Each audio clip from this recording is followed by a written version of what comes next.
उड़ता पंजाब के बाद अब बना उड़ता हिमाचल। नशा तस्करों ने उजाड़ दिए हिमाचल के कई घर। हिमाचल में पाकिस्तान और अफगानिस्तान से हो रहा चिट्टा सप्लाई। नशे के गर्त में डूबी देवभूमि। सिर्फ निचले हिमाचल में ही नहीं बल्कि अब अपर हिमाचल के जनजातीय क्षेत्र तक भी पहुंचा चिट्टा। हिमाचल के युवाओं के भविष्य पर मंडराया खतरा। सुक्खू सरकार के सामने बड़ी चुनौती। हिमाचल, जिसे देवभूमि के नाम से भी जाना जाता है, अपनी प्राकृतिक सुंदरता और शांति के लिए जाना जाता है, लेकिन अब हिमाचल की सुंदरता में नशा रूपी दाग लगना शुरू हो गया है। हाल के वर्षों में राज्य नशीली दवाओं की समस्या से जूझ रहा है। ये राज्य और खासकर युवाओं के लिए चिंता का एक प्रमुख कारण बन गया है। भांग, हशीश, चरस और लोकप्रिय मलाना क्रीम की अवैध खेती के लिए जाना जाने वाला राज्य अब अपने पड़ोसी राज्य पंजाब की तरह ही चिट्टा और नशीली दवाओं से भर गया है। चिट्टा और नशीली दवाओं ने हिमाचल के कई घर उजाड़ दिए हैं और ये क्रम अभी भी जारी है। एक रिपोर्ट की माने तो राज्य में नशाखोरी में लिप्त लगभग 60% ने चिट्टा लेना शुरू कर दिया है।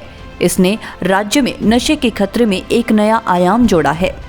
आपको ये जानकर हैरानी होगी कि ये चिट्टा कोई आसपास के राज्यों से नहीं बल्कि सीधा पाकिस्तान और अफगानिस्तान से सप्लाई किया जा रहा है। दरअसल विधायक राजेश धर्माणी और केएल ठाकुर ने विधानसभा सदन में प्रश्नकाल के दौरान ये मामला उठाया। उप मुख्यमंत्री ने कहा कि हिमाचल में चिट्टे का कारोबार विदेशों से किया जा रहा है। उन्होंने बताया कि हिमाचल प्रदेश में चिट्टे की तस्करी अफगानिस्तान और पाकिस्तान से हो रही है। ड्रोन की वजह से अफगानिस्तान और पाकिस्तान से हिमाचल प्रदेश के पड़ोसी राज्यों तक चिट्टा पहुंचाया जा रहा है। इसके बाद ये हिमाचल की सीमाओं तक पहुंच रहा है।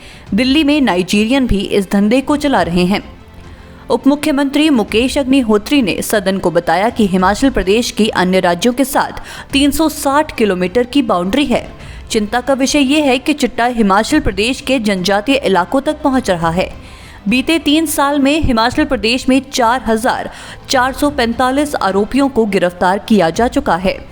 सरकार चिट्टा तस्करों की संपत्ति को भी जब्त कर रही है।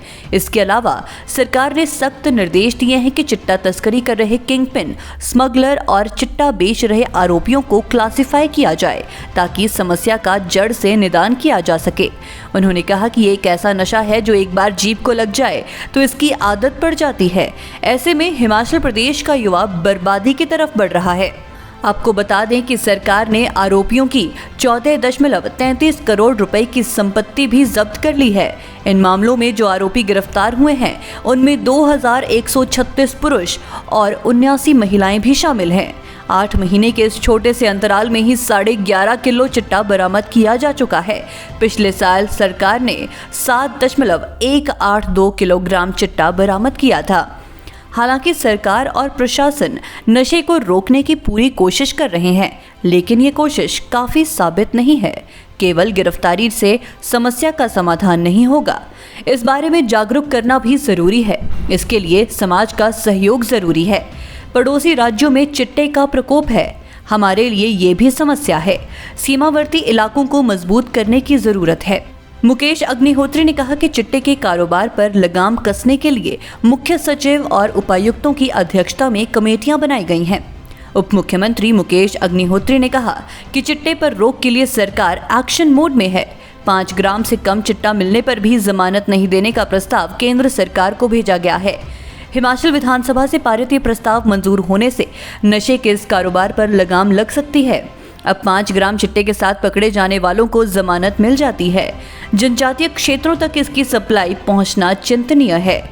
मुकेश ने कहा कि नशा निवारण केंद्रों में भी सप्लाई होने की शिकायतें मिली हैं। सरकार ने इन केंद्रों का औचक निरीक्षण करने का फैसला लिया है। अब सुक्खू सरकार नशे से कैसे प्रदेश को बचाती है, ये देखने वाली बात होगी, लेकिन इस समस्या को जल्द से जल्द रोकना हिमाचल और हिमाचल के युवाओं के लिए बेहद जरूरी है।